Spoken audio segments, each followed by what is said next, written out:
Hello and welcome to Crosstalk, where all things are considered. I'm Peter Lavelle. In terms of foreign policy, Donald Trump has already earned himself the title the Low Expectations President. This title is now being put to the test during his tour of Asia. Is the U.S. a status quo power in the Asia-Pacific region, or merely a foil challenging China?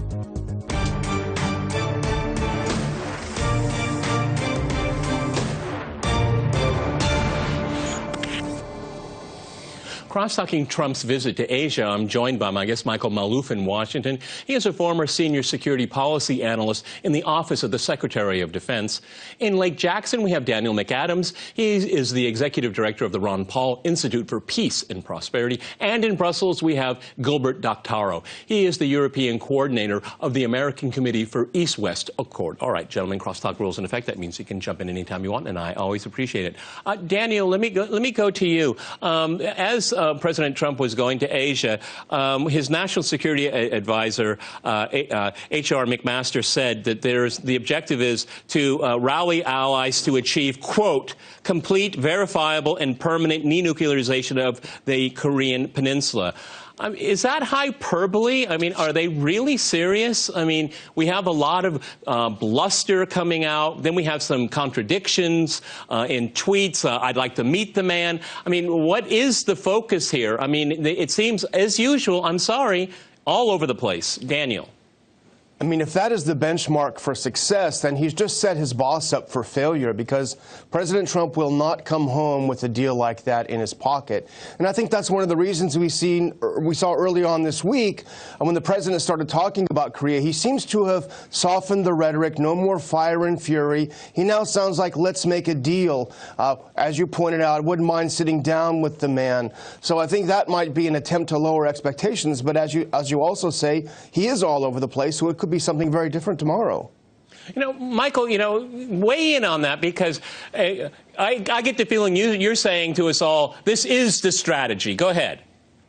Yeah, I think it is. I think Trump came off with all this bluster, and I think when you look at, as I said before, that Chapter 2 of Art of the Deal is the elements of the deal.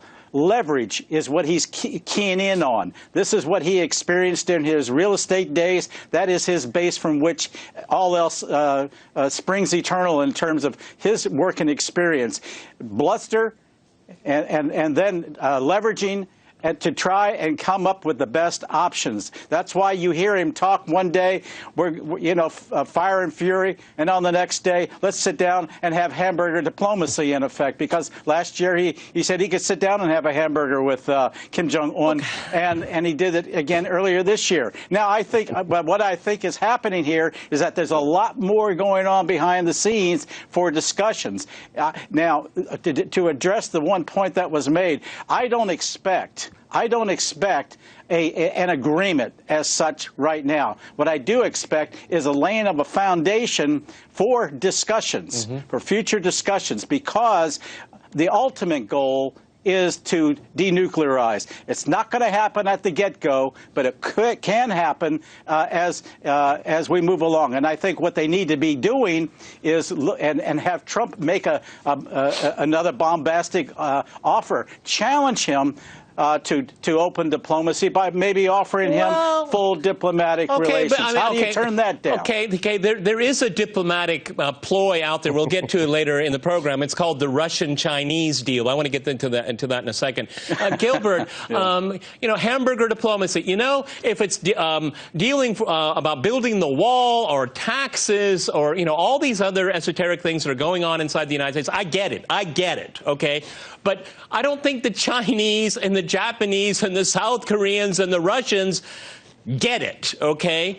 You have a very strong military power in the Pacific, and it's unclear what that power's position is. I think that is a very dangerous, precarious situation for the entire region to address. Gilbert in Brussels, please.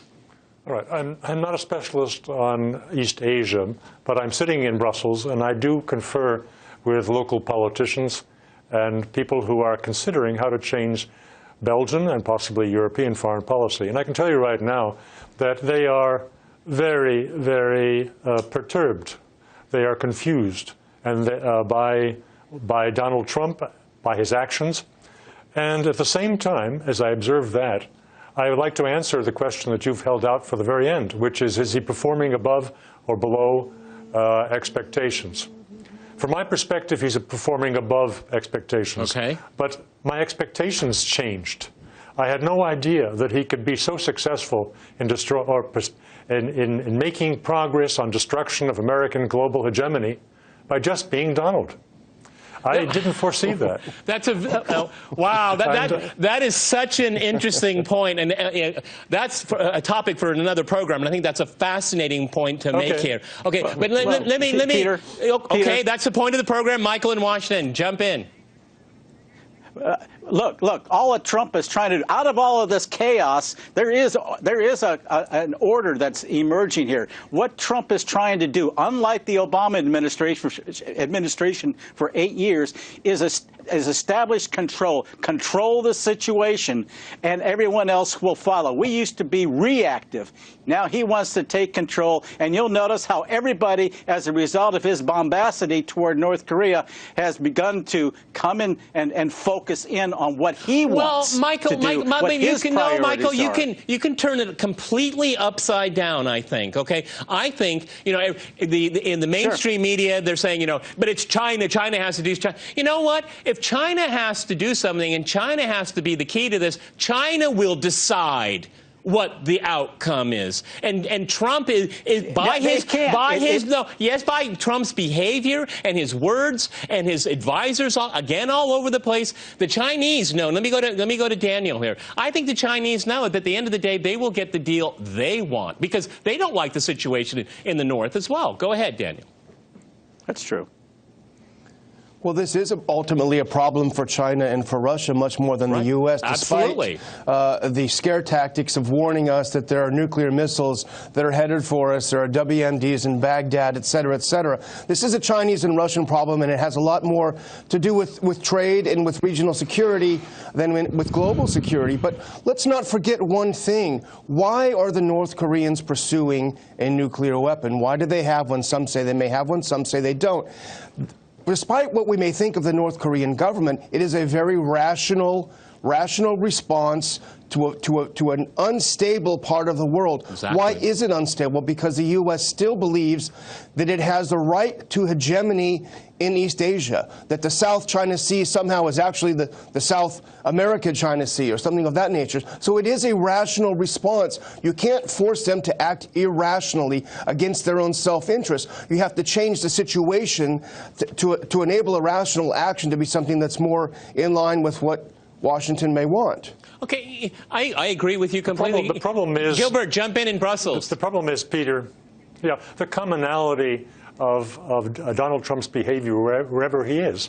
And that is a problem for his achieving any of the objectives that his assistants set out.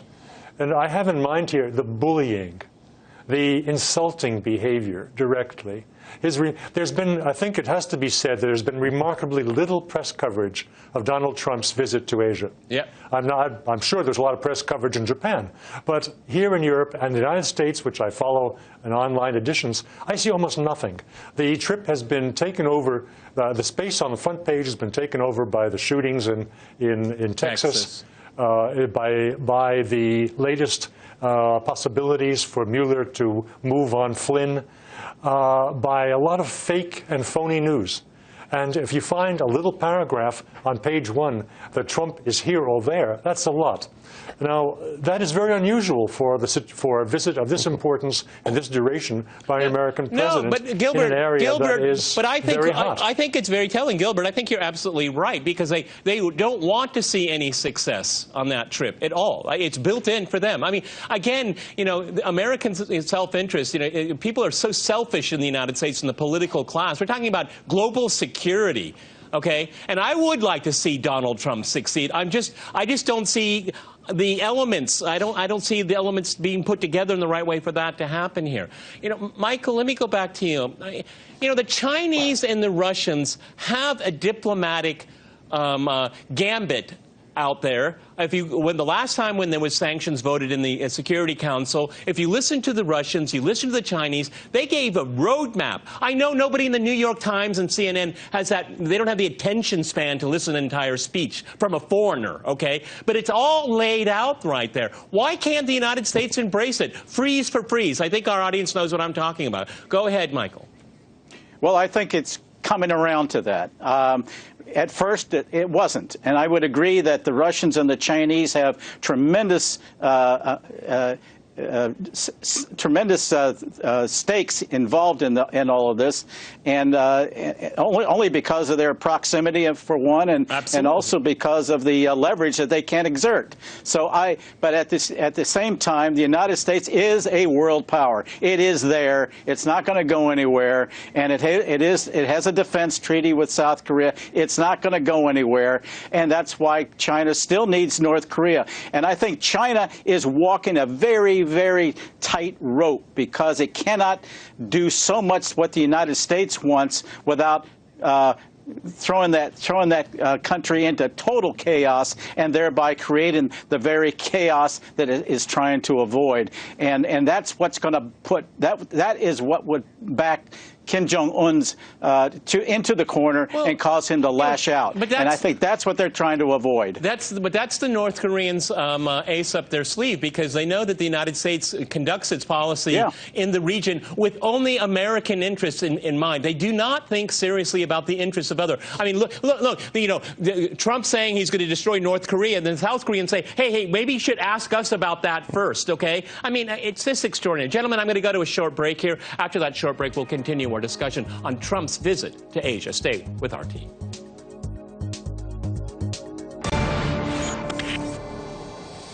Welcome back to Crosstalk, where all things are considered. I'm Peter LaBelle. To remind you, we're discussing Trump's trip to Asia.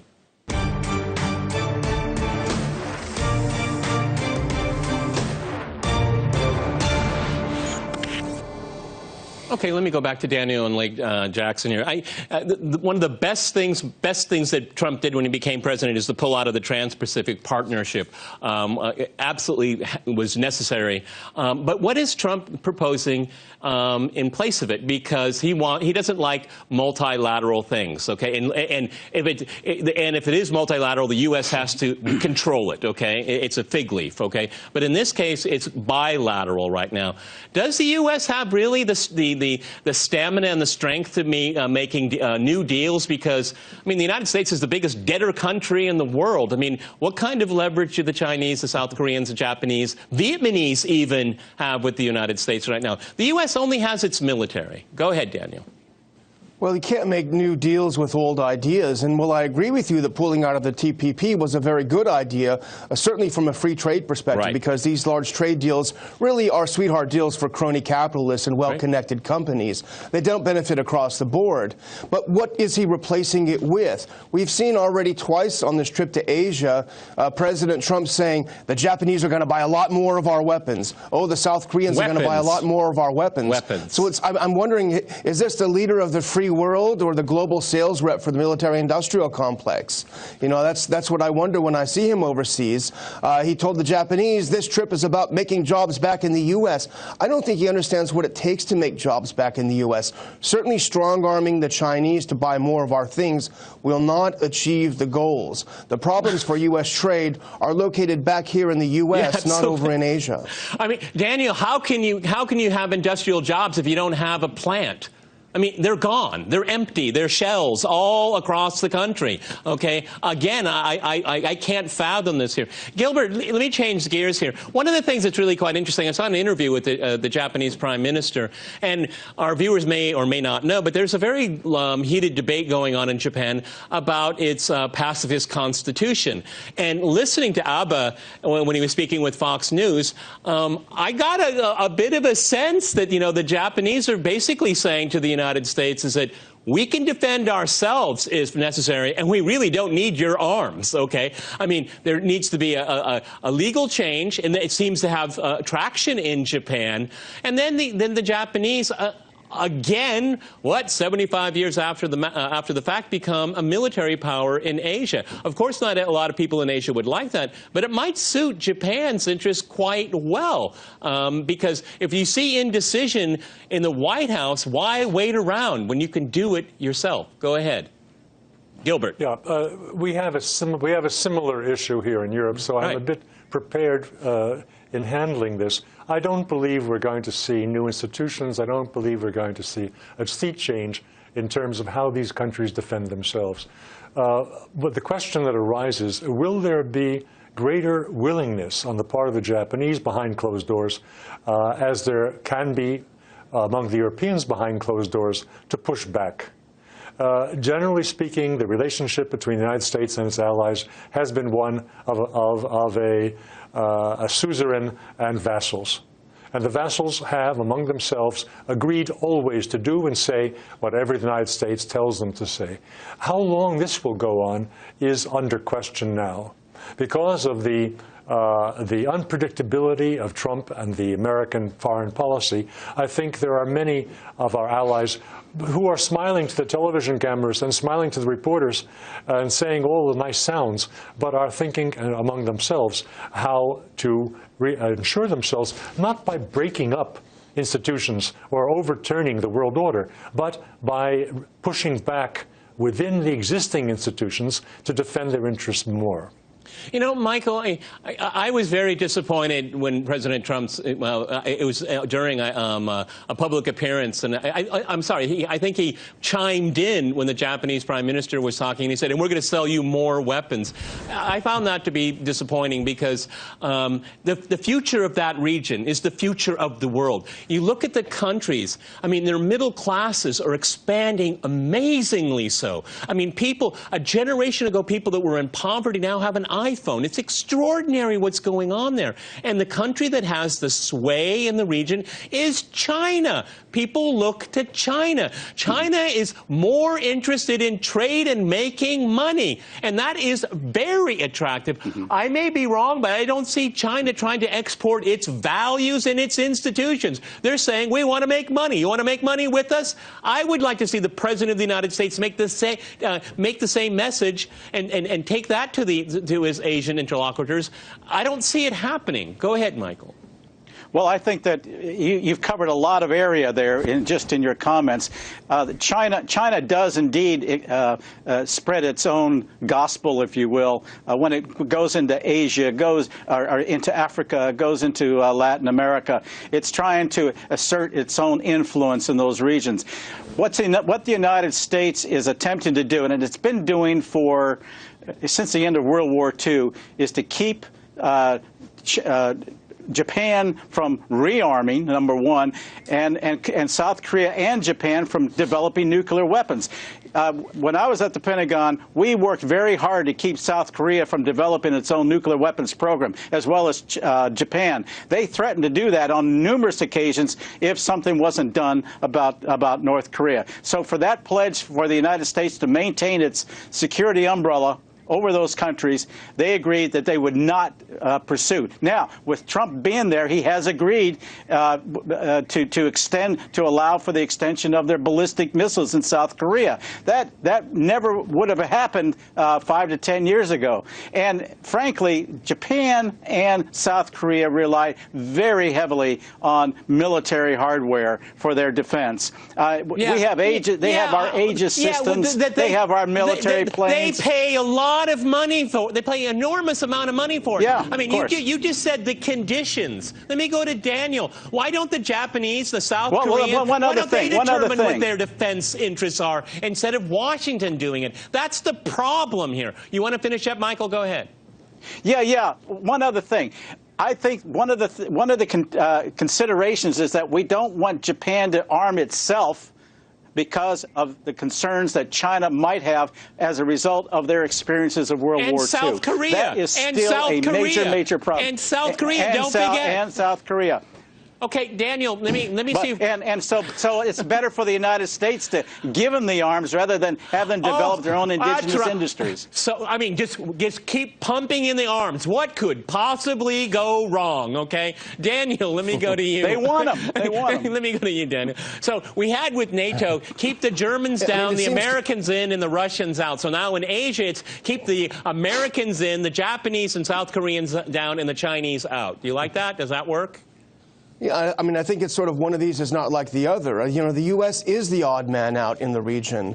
And I think we're seeing some interesting developments in places like South Korea. Look at Moon Jae-in, who was recently elected on a platform of returning to a degree to the sunshine policy of better relations with North Korea. I think if the U.S. were to just leave the two Koreas alone, to step out and pull back, you would see a natural progression.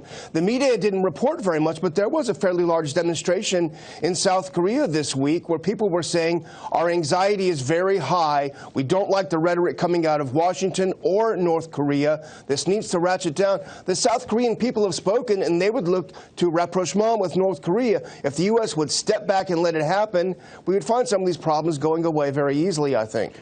You know, gentlemen, I think we've left something out of... Okay, Michael, you want to jump in real quick? Go ahead.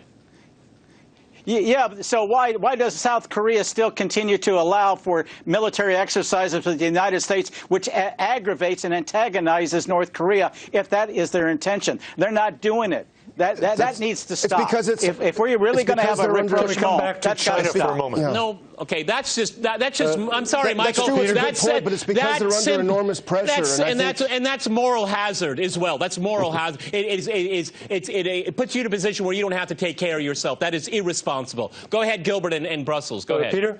Yeah, I'd like to deal with one other issue around China, because China has been in newspaper coverage in the Financial Times and elsewhere in the last couple of days with remarks that Xi is seeking an acknowledgement of equality with the United States as a world power.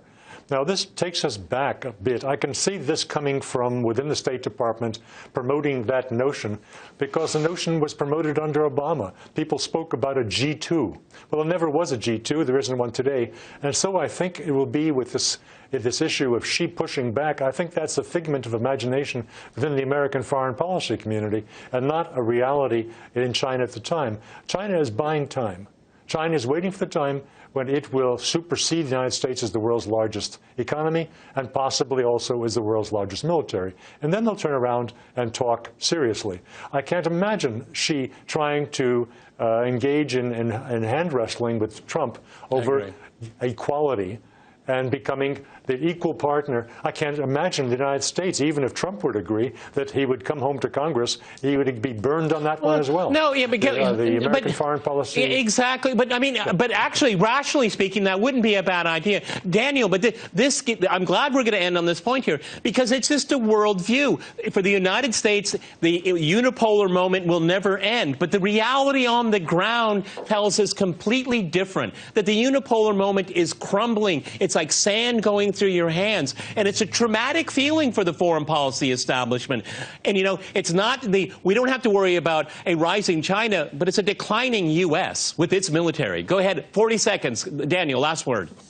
One of my favorite modern thinkers is Nicholas Nassim Taleb, and he talks about fragility and anti-fragility. U.S. foreign policy is extremely fragile. Any change in the world system, because it is not flexible and it disintegrates. The U.S. has military in 53 out of 54 countries in Africa. The Chinese are also there, but they're not there with their military. They are there doing business and making deals. That's an anti-fragile approach to the world. The U.S. fragile approach to foreign policy is doomed to fail unless there's some new thinking. Okay, you ended on perfectly onto the second here. Many thanks to my guests in Washington, Brussels, and in Lake Jackson. And thanks to our viewers for watching us here at RT. See you next time. And remember, crosstalk rules.